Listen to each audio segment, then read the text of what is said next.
কথা বলে কি ভুল করলাম, বাড়িতেও মিষ্টি, পাটেও মিষ্টি, এত মিষ্টির প্যাকেট আসা শুরু করলো, এখনো এই পর্যন্ত বাসায় জমা আছে, কেউ আর খাচ্ছে না।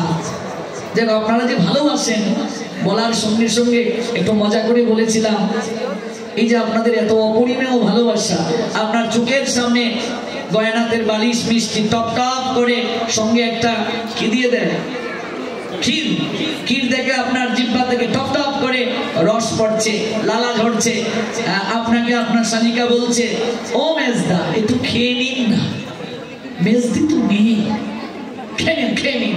এবার যখন একটু এক টুকরা চামচ দিয়ে বালিশ মিষ্টি আর একটু ক্ষীর মুখে নিতে যাচ্ছেন, হঠাৎ ডাক্তারবাবুর কথা মনে পড়ে গেল, আর একটা মিষ্টি খেলে তোমার সুগার কন্ট্রোল করা যাবে না, থাক রে, খাওয়ান লাগতো না। যদি পরিমিত খেতেন, সারা জীবন বালিশ মিষ্টি খেতে পারতেন, শ্বশুর বাড়িতে গিয়েও খেতে পারতেন, কিন্তু আপনার খাবারে নিয়ন্ত্রণ নেই। যারা কোনোদিন নৃত্য করে নাই এমন লোক আছে কি নেই? হাতটা তুলে নাই আছে কি নেই? চরণের ব্যবহার করে নাই, মন্দিরে যায় না আছে কি নেই? সাধু সঙ্গে যায় না আছে কি নেই? ঘুম থেকে উঠে দেখবে ঢাকা শহরে, ঘুম থেকে উঠার পরে ওদেরকে ভগবান দৌড়াচ্ছে, যা 1 ঘন্টা দৌড়ে আয়। কথাটা বুঝলে? বুঝো নাই? যেদিন হবে সেদিন বুঝবে দৌড়াদৌড়ি কাকে বলে। হতচ্ছাড়া, তোর পা দিয়েছিলাম জীবনে, একদিন নাচলে না, হাত দিয়েছিলাম হাতের ব্যবহার করলে না, যা এবার 1 ঘন্টা দৌড়া, আর মেশিনের উপরে উঠে দেখ পরীক্ষা করে কত মাত্রা আছে। বুঝো না? গোবিন্দের মার একটাও মাটিতে পড়ে না। অনুশীলনটা জীবনে করি দরকার। বৈষ্ণবতা কেবল তিলক, এই ধুতির মাঝে সীমাবদ্ধ নয়। বৈষ্ণবতা একটা সুশৃঙ্খল জীবন যাপন। ধর্ম কেবল তিলক দেবেন, ধুতি পরবেন, কণ্ঠে মালা দেবেন, জপমালা নিয়ে হাঁটবেন, তা নয়। ধর্ম মানে একটা সুশৃঙ্খল জীবন যাপন। ধর্ম আপনাকে একটা সুশৃঙ্খল জীবন যাপন উপহার প্রদান করে। What means religion? Religion means the absolute rule of regulation, Almighty Creator Krishna. If you violate rule of regulation, Almighty Creator Krishna, of course, punishment in time and any situation. ভাগবত বলছে ধর্ম ভগবানের আইন। আগুনের ধর্ম পুরানো, আগুন যদি পুরাতে না পারে আগুনের কোনো ধর্ম আছে, মূল্য আছে? নেই। সাপের ধর্ম দংশন করা। বিষ যদি সাপের না থাকে, ওই সাপটাকে কেউ ভয় করে না। দুরা সাপ চিনো মা? ওকে কেউ ভয় পায় না, লেজ ধরে টানে, আর জাতি সাপের বাচ্চা দেখলে দৌড়ে পালায়। সাপ যদি কামড়াতে না পারে, বিষ না থাকে, সাপের মূল্য নাই। জলের ধর্ম পিপাসা মেটানো। জল যদি দূষিত হয়ে যায়, পিপাসা মেটাতে না পারে, সেই জলের মূল্য নাই। ফ্যানের ধর্ম ঘুরে ঘুরে বাতাস দেয়া।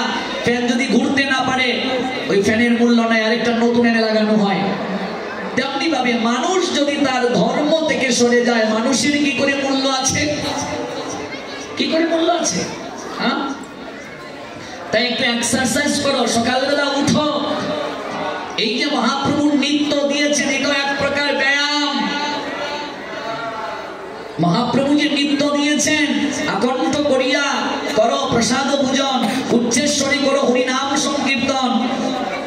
এই যে 30 সেকেন্ড আপনাদেরকে হাতে তালি দেওয়ালাম, এটাও এক প্রকার প্রাণায়াম। ভাগবত পড়ে দেখবে, আজকাল যুগ অভ্যাসের দ্বারা প্রাণায়ামের মাধ্যমে ভারতে যাবে চিকিৎসা করতে গিয়ে, 1% যদি আপনাকে মেডিসিন দেয়, 5% আপনাকে প্রাণায়াম দেয়, এক্সারসাইজ দেয়। এই এক্সারসাইজ গুলো ভাগবতের অনুশীলন। ভগবান কপিল দেব তার মাকে বলেছেন, পৃথিবীতে এমন কোন সিদ্ধান্ত তথা পদ্ধতি ভাগবত ব্যতীত আর অন্য কোথাও পাবে না। সনাতনীরা এই জন্য এত উচ্চতর দর্শনকে হৃদয়ে লালন করে। আপনি আহার করার পর যদি মুন্ডুকাসন করেন, আপনার কোনোদিন গ্যাস হবে না। 1 টাকার গ্যাস্ট্রিকের ট্যাবলেট আপনাকে খেতে হবে না। মুন্ডুকাসনটা যদি করেন, ইউটিউবে সার্চ করবেন আজকে মুন্ডুকাসন। আপনি যদি সবাসনে ঘুমান, বালাসনে ঘুমান, ইয়াং ছেলেদের কোনোদিন ড্রিঙ্ক পলিউশন হবে না, বীর্য বীর্যস্খলন হবে না, আপনার নিদ্রা হবে। আপনি যদি দধিমন্থন করেন, আপনি যদি অনুলোম বিলোম করেন, কপালভাতি করেন, বজ্রাসন করেন, এগুলো সব ভাগবতের সিস্টেম। ডাক্তাররা এগুলো দিচ্ছে। হাজার হাজার হাজার বছর আগে মুনি ঋষিগণ আমাদেরকে এই শিক্ষাগুলো দিয়ে গেছেন, এই পদ্ধতিগুলো দিয়ে যাচ্ছেন। আমরা খাচ্ছি ভেজাল, বিষ খাচ্ছি আমরা। খাবারে নিয়ন্ত্রণ নেই, কোনো কিছুতে নিয়ন্ত্রণ নেই। যে কোনো পুষ্টিবিদের কাছে গিয়ে, যে কোনো ডাক্তারদের কাছে গিয়ে জিজ্ঞেস করুন যে দুপুরে কতটুকু অন্ন খেতে হবে, জিজ্ঞেস করুন গিয়ে, আপনাকে বলবে 1 কাপের বেশি আপনি অন্ন খেতে পারবেন না দুপুরবেলা। আপনারা শুনলে অবাক হবেন, আমার 1 কেজি চাল 11 দিন যায়। এখন আপনি বলেন আপনি খান কি? একবার আমাদের সঙ্গে থাকবেন, সাধুদের আচরণগুলো ফলো করতে হয়, জীবন ধারাকে ফলো করতে হয়। যদি কেউ ভালোভাবে বাঁচতে চায়, বাঁচতে পারে। কদিন পরই এত পেট বেড়ে যাবে কেন তোমার? শরীর নিয়ন্ত্রণ নেই কেন? জিহ্বার লালসায় যে ইতিমুতি দায়, শিষ্ণদর পরায়ণ কৃষ্ণ নাহি পায়। শাস্ত্র জানিয়ে দিলেন, যার জিহ্বার বেগের দমন করার শক্তি নাই, সে আবার সাধু কিসে? দেখলেই জিহ্বায় রস এসে যাবে খাওয়ার জন্য, তাহলে সে সাধু কিসে? সাধু হতে গেলে আগে ব্যাগ দমন করতে হবে। জিহ্বা বেগম, রূপ গোস্বামী পাদ বললেন জিহ্বার বেগ দমন করো। আবার বললেন সাধু হতে গেলে তোমাকে আগে এই বিষয়টা মানতে হবে। অত্যাহার প্রয়াসচ প্রজল্প নিয়মাগ্রহ, অতিরিক্ত আহার যে করবে সে কোনোদিন সাধু হতে পারবে না, ভক্ত হতে পারবে না, বৈষ্ণব হতে পারবে না। সে মরবে, সে ভুগি। যে যত ভুগি সে তত রুগী। আপনি বিয়ে করেছেন, এটার অর্থ এই নয় যে ভোগের লাইসেন্স পেয়ে গেছেন। আপনি যত খুশি তত স্ত্রী সঙ্গ করবেন, তাহলে মরবেন আপনি। এই জন্য আপনাকে তিথি মানতে হবে, নক্ষত্র মানতে হবে। সত্যযুগে মানুষ 1 লক্ষ বছর জীবন ধারণ করতে পারত। ত্রেতা যুগে মানুষের আয়ু ছিল 10,000 বছর। দাপর যুগে মানুষের আয়ু ছিল 1000 বছর। কলিযুগে মানুষের নির্ধারিত আয়ু নাই। দাদুর আগে নাতি মরছে, মায়ের আগে মেয়ে মরছে। এই ব্যাস আসন থেকে উঠতে পারবো কিনা গ্যারেন্টি নেই, আপনি বাড়ি ফিরে যেতে পারবেন কিনা গ্যারেন্টি নেই। এই যুগের নাম কলি, যে কোনো সময় মানুষ হবে বলি। এই কলি যুগের মানুষদের এই জগৎ থেকে যাওয়ার জন্য মার্কেটে 60-70 চলছে। আপনাদের নেত্রকোনা মার্কেট কত গো? ও মা, কত? কয় বছর? জগৎ থেকে যাওয়ার মার্কেট প্রাইস কত এখানে? বারবার এদিকে কি আসছে যাচ্ছে? হ্যাঁ, তার জন্য কেউ না আসে এইদিকে।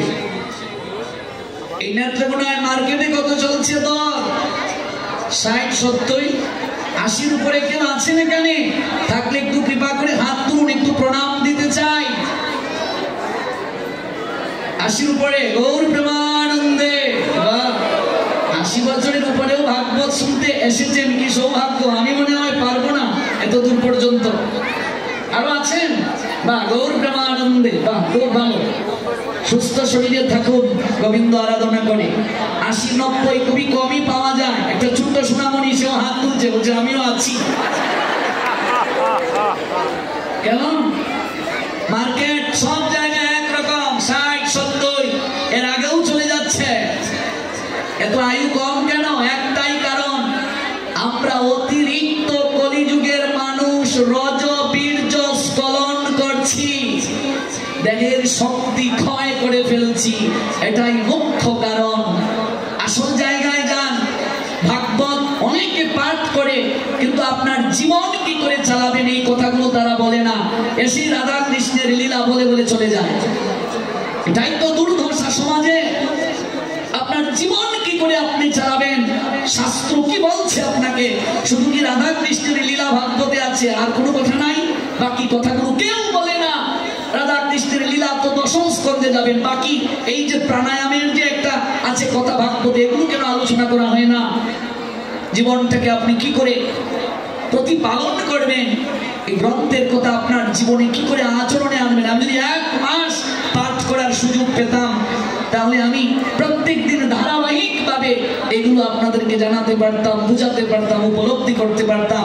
অল্প সময় তো হয় না, আবার ঘড়ির দিকে যখন থাকাই তখন বলি মা এত তাড়াতাড়ি সময় চলে যাচ্ছে, কি বলবো, কিছুই তো বলা হচ্ছে না। এই জন্য জীবনের যে শৈলী, জীবনের যে ক্রমধারা, এটিকে একটু বুঝার চেষ্টা করুন। আপনি যতদিন জগতে থাকেন সুস্থ শরীরে থাকুন, ঈশ্বর আরাধনা করে থাকুন, জীবনটাকে উপভোগ করতে শিখুন। ধর্ম মানুষকে একটা সুস্থ জীবন দান করে। সাধুদের জীবন খুবই আনন্দের, সাধুদের জীবন পরম সুখের, সুখ আনন্দ আছে, কিন্তু আমরা উপলব্ধি করি না, সুখময় গোবিন্দকে জানার চেষ্টা করি না। মনে রাখবে, ভোগের একটা সময় আছে।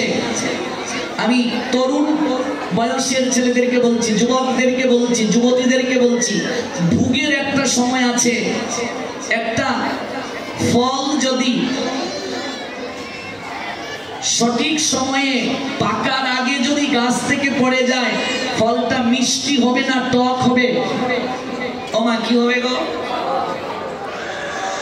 আপনি ছেলে হয়ে জীবন নিয়েছেন, যদি সংসারে যান, আপনার জন্য নির্ধারিত সময়ে একটা ভোগের সামগ্রী আছে। আপনি যদি মেয়ে হয়ে জীবন ধারণ করেন, আপনার জন্য নির্ধারিত সময়ে একটা ভোগের সামগ্রী আছে। আপনি নির্ধারিত সময়ের আগে যদি ভোগ করতে চান, অসভ্যভাবে জীবন যাপন করেন, আপনার জীবন নরক যন্ত্রণায় ভরে যাবে। যেদিন আপনার চোখের সামনে ভোগের সামগ্রী থাকবে, সেই দিন আপনি আর ভোগ করতে পারবেন না। বিচার করে সিদ্ধান্ত গ্রহণ করুন, এটাই ভাগবতের সিদ্ধান্ত। এর বাইরে যাওয়া যাবে না। বাইরে গেলে আপনার জীবনে দুঃখ, বাইরে গেলে আপনার জীবনে কষ্ট। এই জন্য তিথি, নক্ষত্র, দিন, ক্ষণ শরীরের সঙ্গে একটা যোগসূত্র রেখেছে।